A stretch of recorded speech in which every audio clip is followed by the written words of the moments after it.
राम। तो महाराज जी का प्रवचन है कर्तव्य कर्म की श्रेष्ठता बताने के लिए। महाराज जी के शब्दों में, मनुष्य अपने अपने कर्तव्य कर्म का पालन करेंगे तो उसका असर देवताओं पर भी पड़ेगा, जिससे वे भी अपने कर्तव्य का पालन करेंगे और वर्षा करेंगे। इस विषय में एक कहानी है। 4 किसान बालक थे। आषाढ़ का महीना आने पर भी जब वर्षा नहीं हुई तो उन्होंने विचार किया कि हल चलाने का समय आ गया।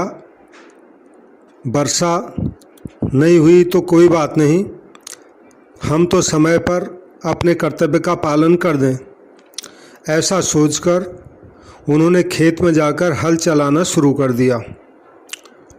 अब मोरों ने जब उनको हल चलाते देखा तो सोचा कि क्या बात है, वर्षा तो अभी हुई नहीं, फिर ये हल क्यों चला रहे।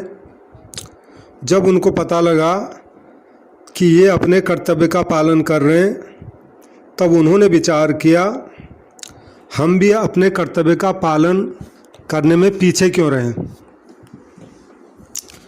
ऐसा सोचकर मोर भी बोलने लग गए। अब जब मोरों ने बोलना शुरू कर दिया तो मोरों की आवाज़ सुनकर बादलों ने विचार किया कि आज हमारी गर्जना सुने बिना मोर कैसे बोल रहे हैं। तो सारी बात पता लगने पर उन्होंने सोचा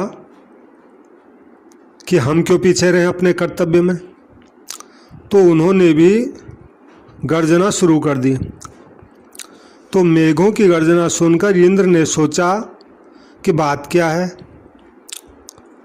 जब उसको मालूम हुआ कि बादल अपने कर्तव्य का पालन कर रहे हैं, तब उसने सोचा कि अपने कर्तव्य का पालन करने में मैं क्यों पीछे रहूं। ऐसा सोचकर इंद्र ने भी मेघों को वर्षा करने की आज्ञा दे दी। यज्ञ कर्म समुद्भव, निष्काम भाव पूर्वक किए जाने वाले लौकिक और शास्त्रीय सभी विहित कर्मों का नाम यज्ञ है। ब्रह्मचारी के लिए अग्निहोत्र करना यज्ञ है, ऐसे स्त्रियों के लिए रसोई बनाना यज्ञ है। आयुर्वेद का ज्ञाता केवल लोगों के हित के लिए वैद्यक कर्म करे तो उसके लिए वही यज्ञ है।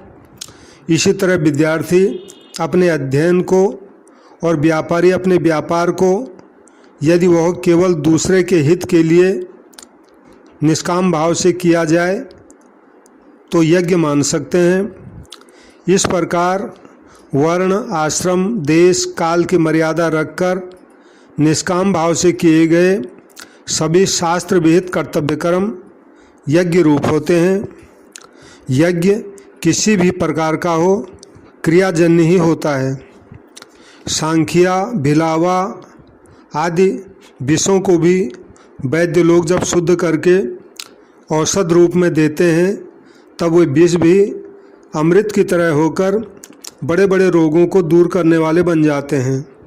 इसी प्रकार कामना, ममता, आसक्ति, पक्षपात, विषमता, स्वार्थ, अभिमान आदि ये सब कर्मों में विष के समान हैं। कर्मों के इस विषैले भाग को निकाल देने पर वे कर्म अमृतमय होकर जन्म मरण रूप महान रोग को दूर करने वाले बन जाते हैं। ऐसे अमृतमय कर्म ही यज्ञ कहलाते हैं। तो यज्ञ क्या है, असली यज्ञ, ये महाराज जी ने अपने इस प्रवचन में कहा है। सीताराम।